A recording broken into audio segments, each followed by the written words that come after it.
Hello there, a very good morning to my entire LinkedIn family. It's been a very bright and sunny day outside. I hope you guys are enjoying the same weather out there.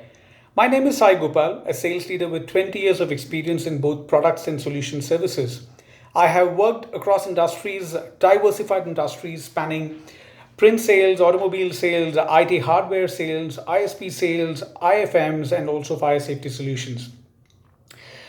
Let's accept it. Things are difficult now. These are testing times. The world is changing, the entire environment is changing, consumers are changing, consumer behavior is changing, and even customer engagement. So it goes without saying that for salespeople, the way they sell also has to inevitably change.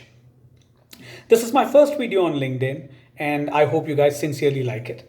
The idea of coming up with a very small bite on LinkedIn came across my mind about a week or two back when I happened to meet a very senior executive of a food services firm for coffee.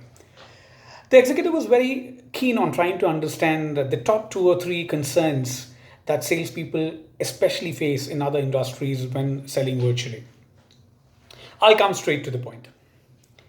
Point number one, customer engagement. This perhaps is one of the most important obstacles and perhaps the most critical obstacle that the salespeople are facing nowadays when they're selling virtually. The solution: get more infographics on your presentations. Gone are the days when you can have 25, 26 slides on a presentation and present it to the customer. Get more numbers, get more infographics on your slides. Keep them to as normal as 7 to 8 slides. Keep it slick, keep it short, and try to present it to the client. Try to see if you can get more videos of your on-site where you're doing your services, or try to see if you can get videos of customer referrals. In fact, if possible, try to get all the stakeholders, both internal and external, on the same platform at one point in time.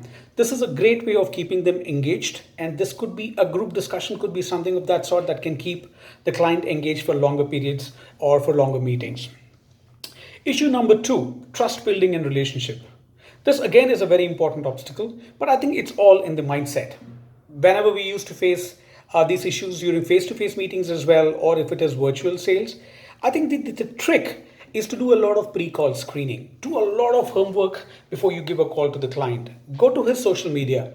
Try to connect on LinkedIn. Try to see who are his first degree, second degree, and third degree connections. Try to see if you can pick up a common connection and see if you can use that as a referral to the client. Trust is basically something, especially in the Indian ecosystem, where we generally tend to believe people who refer us to someone. You have to do this homework before you start meeting a client. Start being more empathetic. Give them that personal touch, but mind you, don't get too personal on calls. This is one way of trying to build trust. Again, like I said, try to keep it crisp. Let the customer understand that you are there to solve his problem, his pain points, rather than just trying to sell. Be empathetic. Don't try to sell on the first call itself. Start negotiating about your value. Talk more about your value and how you can help him. Believe me, it is not time for this sufficient selling anymore. It's time for proficient selling. Point number three, selling your value proposition on the call. In fact, those were the days when we used to sell face to face, and we used to have a lot of difficulty convincing clients to understand our value. So you can now imagine how difficult it can get if it has to be a virtual selling. But again, this is a mindset issue. If you can keep the customer engrossed, if you want the trust of the customer, mind you, the fact that the customer wants to see you on a video call itself is a promise that you have won half of his trust. All that you have to do is start working on that trust. Try to show him the value. Do not be under the impression that customers are only going to buy when it's going to be a face-to-face interaction. The best thing is customers have started adjusting and accommodating to the new age selling. The best part of this entire discussion that I'm talking about is trust. Customers trying to get to that stage wherein they would want to accept that they would want to purchase things online. It just doesn't have to be e-commerce. It can be anything under the sky. So basically, I would say, anything that you do, try to do it from a very conscious state of mind. Don't do it from a very compulsive state of mind. It's all in the mindset. It's right here. And adaptability. Adaptability is a very important part of every salesperson's DNA. If you don't adapt, you perish. Thank you. Look forward to my second bite very soon. Have a good day.